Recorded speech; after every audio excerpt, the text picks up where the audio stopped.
Welcome to another Apollo Papyrus episode. I am Aaron Apollo Camp. For my final episode for the month of April, my interview guest is a singer, harpist, songwriter, digital nomad, and illustrator with French and Peruvian heritage. Her name is Catherine Gairard, and here's my interview with Catherine. Catherine Gairard, welcome to Apollo Papyrus. Thank you. Feel free to introduce yourself to our listeners. Well, hello, everyone. My name is Catherine Gairard. I am an artist, a musician, composer. I am. Are you a songwriter? And if so, how many songs have you written, and in which genres of music do you write songs for? Yes, I am a songwriter, and I have written. Probably like near to 100 songs, but really only published like 4 of them. That's how it works. You write a lot, and then you end up actually producing much less than that. And primarily, my genre is a combination between cinematic music, rock elements, some folk as well. But I have also written in other genres. I just focus more on what I mentioned before, and the music, you can listen to it on Spotify, Apple Music, any other streaming platform, and YouTube as well. So this is what I have published so far, even though I have written more than that. In addition to being a songwriter, you're also a singer and a harpist. What drew you to playing the harp, and what is it like being an independent, multi-talented musician? So yes, I do sing and I play the harp, and I was drawn by it first because I love folk and Irish music and Celtic music, and harp is a big element of this. And also when I was much younger, I had a friend who never played the harp before, but she was like, "Oh, the harp is so hard to play, etc." And so I was curious to see if that was true. So years later, I tried to play the harp, and I was able to do it. So I fell in love with it, and then I stick to it more than with any other instrument, uh, apart from singing, which is my main instrument. You have a mix of French and Peruvian heritage. How does your mixed French Peruvian heritage influence your music? So in Peru, we have a lot of great music, and that has definitely influenced me. And also, when you grow up in a school, every year you celebrate everything: Mother's Day, Father's Day, any possible day that you can celebrate, that you can think of. We create like choreographies of traditional music. We do a poem reciting, theater, some music as well. And so I just grew up doing things on a stage and listening to that music. So that's what my Peruvian heritage gave me. And then when I went to France to study theater, I discovered all the French music, with examples such as Edith Piaf, which everyone knows. And there's many other French artists as well with a very, very different traditions in music. So I nourished myself from all of this, plus then discovering a classic rock and heavy metal and classical music, opera. I just kept exploring things and taking the elements that I like the most, and trying to create my own thing with those. You aspire to be a soundtrack composer for movies. Yeah. Why do you want to be a movie soundtrack composer? So I always loved cinema and acting, and I love movies, animation, fantasy, particularly adventures. And I like when I am doing something else, like sewing, for example, that doesn't need much thinking, I like to put a movie on while I sew. And I realized at some point I was always following the story through the soundtrack and the dialogues and the sounds rather than the images themselves. So I truly love like telling stories through music.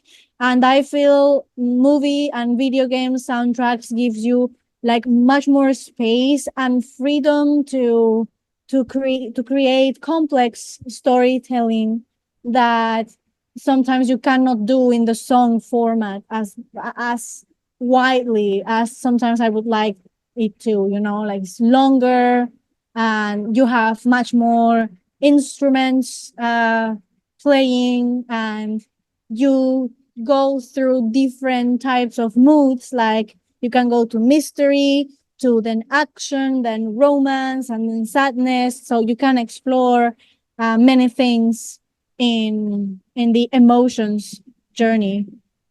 Other than yourself, who are some of your favorite movie soundtrack composers? So I like Ennio Morricone, John Powell, um, John Williams, and which one would be the next one? Oh, Howard Shore. Yeah, I've actually probably listened to more movie soundtrack tracks than watched movies. And uh, yeah, John Williams, Hans Zimmer's a couple of my favorites. I don't remember who did the soundtrack for Hoosiers, the movie Hoosiers, which is about a basketball team in the U.S. state of Indiana. But that's a favorite sound. The Hoosiers soundtrack is a very good one. I don't know that movie. Can you repeat the name, please? Hoosiers, Hoosiers. Okay. Okay, I will search it and watch it because if you say it's a good soundtrack, probably I should check it out. I'll go ahead to the next question I have. Starting last year, you became a digital nomad. What is the digital nomad life like for you, and how hard was it transitioning to living the digital nomad lifestyle? So that is linked to being an independent artist that you asked me before and I forgot answering. So when you do your career in an independent way, it's harder to promote your work, but then you have more creative freedom in what type of music you want to create and how you want to present it to the world. And traveling for me was another dream of mine, that I wanted to visit other countries and see other cultures and inspire myself from other artistic and musical traditions. So I see it as a very important part of my inspiration and creative journey. And so the transition was, it was hard because I tend to have like a lot of stuff, right? When, especially when you're an artist, you need a lot of tools and things. But at the same time, it was being very freeing for me to get to see other ways of living, like different ways of living and different people and traditions. And for an artist, that's very important to keep nourishing your life with experiences, because that's what actually enriches the things you do, right? So living a life on your own terms, because that, like, to the fullest means it can mean anything. It depends on what you understand by to the fullest, right? It has a different meaning for each person. So I would say to live life on your own terms and do things that you want to do inside, even though it is not what everybody's doing at that moment, right? You have your own YouTube channel. What type of videos do you post to your YouTube channel? So right now I have my general brand YouTube channel where I put my songs and my covers and some clips from my podcast interviews, so people can know me a little bit better. I also post about my trips and experiences. So it's more like a general brand YouTube. This is Catherine Gairard. And then I am starting another channel that is going to be called Catherine Soundtracks, where I create small 2 minutes funny movies. It's like a comedy style, and it's an excuse for me to create small soundtracks and practice. because if you can do like 2 minute soundtracks, you can do 1 hour, 2 hours, however long the project it is. So it's for me to practice. And also, as I love acting, I did theater in the past. It's like a nice way to have that in my life again. And so I do everything. I do the acting, the editing, the music, the writing of the screenplay, everything. You're an illustrator. I think you're the first person I've ever interviewed who uses artificial intelligence, but you use artificial intelligence to aid in your illustration work. How do you illustrate and use AI to aid in the creation of your illustrations? So for now, I have used AI mostly for photography. So for creating new backgrounds that go well with my original pictures in terms of colors and light exposure. But you still have to do a lot of work to get it right.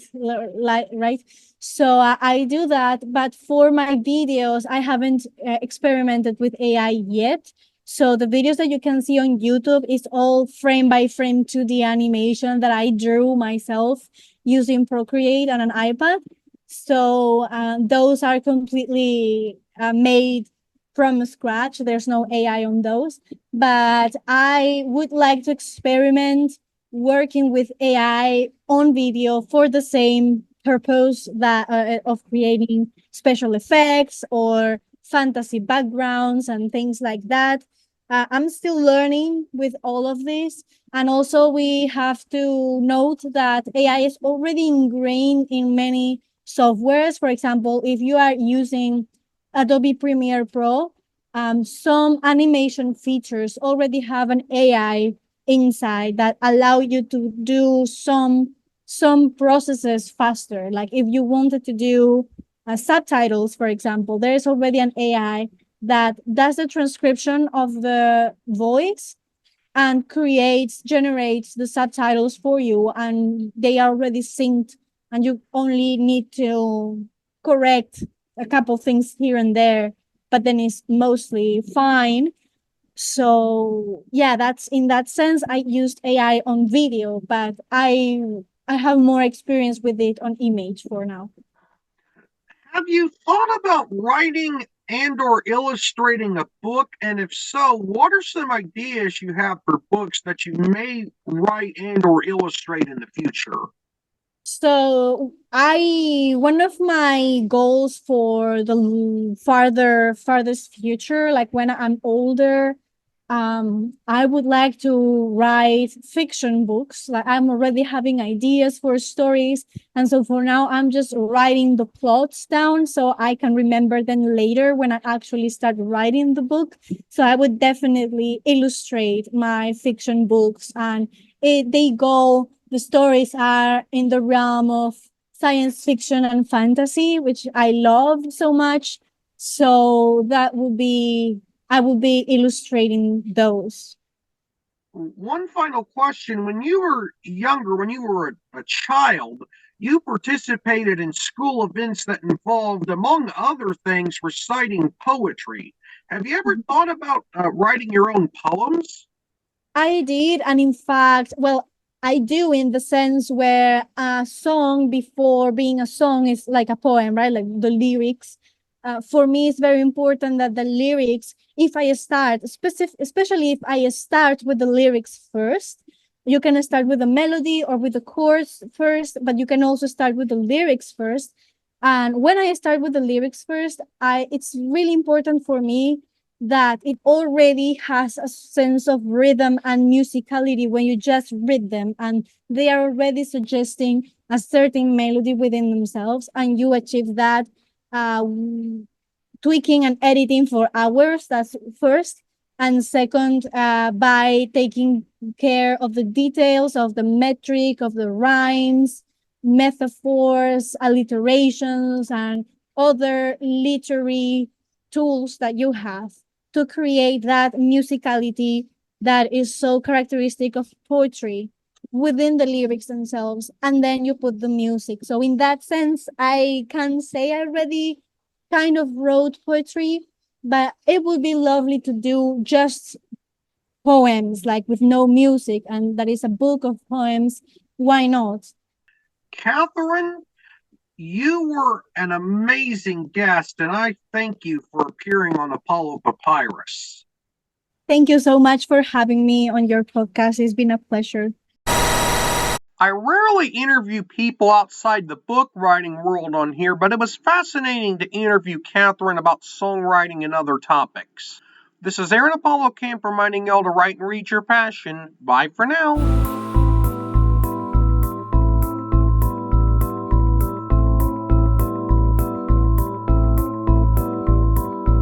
Remember to subscribe to the Apollo Papyrus YouTube channel at www.youtube.com/@ApolloPapyrus and the Apollo Papyrus Substack newsletter at apollopapyrus.substack.com. Y'all can visit the Apollo Papyrus website at campaaronapollo.wixsite.com/Apollo Papyrus and follow Apollo Papyrus on Threads, Instagram, Facebook, and Tumblr at Apollo Papyrus. Copyright 2024, Aaron Apollo Camp, all rights reserved. This podcast episode is intended for the private listening of our audience. Any reuse or retransmission of this episode without the express written consent of the podcast host is prohibited, except under fair use guidelines. Royalty-free music and sound effects obtained from https://www.zapsplat.com.